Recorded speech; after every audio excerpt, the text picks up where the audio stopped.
So, hello everyone. അപ്പോൾ നമ്മളുടെ CUET PG 2024 application date വന്ന് തുടങ്ങിയിട്ടുണ്ട്. സോ നമ്മളുടെ ഈ ഒരു അപ്ലിക്കേഷൻ ഡേറ്റുകൾ ഒഫീഷ്യൽ വെബ്സൈറ്റിൽ അവൈലബിൾ ആയിട്ടുണ്ട്.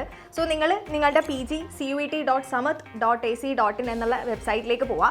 അതിൽ പോകുന്ന സമയത്ത് നിങ്ങൾക്ക് കാണാൻ പറ്റും അവിടെ inviting online application four CUET 2024 എന്നുള്ളത്. സോ അത് എടുക്കുന്ന സമയത്ത് നിങ്ങൾക്ക് ഏറ്റവും ഇമ്പോർട്ടൻ്റ് ആയിട്ടുള്ള ഡേറ്റുകൾ നിങ്ങൾക്ക് കാണാൻ പറ്റും. അതായത് നമ്മളുടെ അപ്ലിക്കേഷൻ സ്റ്റാർട്ട് ആവാൻ പോകുന്നത് 26 ഡിസംബർ മുതലാണ്. അതും നമ്മൾക്ക് 24th ജനുവരി വരെ മാത്രമാണ് അപ്ലിക്കേഷൻ നമുക്ക് അവൈലബിൾ ആയിട്ടുള്ളത്. സോ എത്രയും പെട്ടെന്ന് നിങ്ങൾ ഡെഡ് ലൈൻ ആവുന്നതിന് മുന്നേ തന്നെ നിങ്ങൾ അപ്ലിക്കേഷൻ കൊടുക്കുക. സോ നമ്മൾ വിചാരിച്ചിട്ടുണ്ടായിരുന്നു അതായത് എക്സാം മേ ബി നീണ്ടു പോകാം എന്നുള്ളത്. പക്ഷേ യാതൊരു വ്യത്യാസവും. അതായത് എക്സാം 11th മാർച്ച് മുതൽ അതേപോലെ തന്നെ 28th മാർച്ച് വരെ തന്നെയാണ് നടക്കാൻ പോകുന്നത്. സോ കൃത്യം പറയുകയാണെങ്കിൽ നിങ്ങൾക്ക് 2 മാസം തന്നെയാണ് മുന്നിലോട്ടുള്ളത്. സോ അടിപൊളിയായിട്ട് സിലബസ് ഒക്കെ നോക്കി പഠിച്ചു പോവുക. അതേപോലെ നിങ്ങളുടെ ആപ്ലിക്കേഷൻ പ്രൊസീജിയറിൻ്റെ ഒരു ഡീറ്റെയിൽഡ് വീഡിയോ ഞങ്ങൾ അവൈലബിൾ ആക്കുന്നതായിരിക്കും. So stay tune guys. Thank U.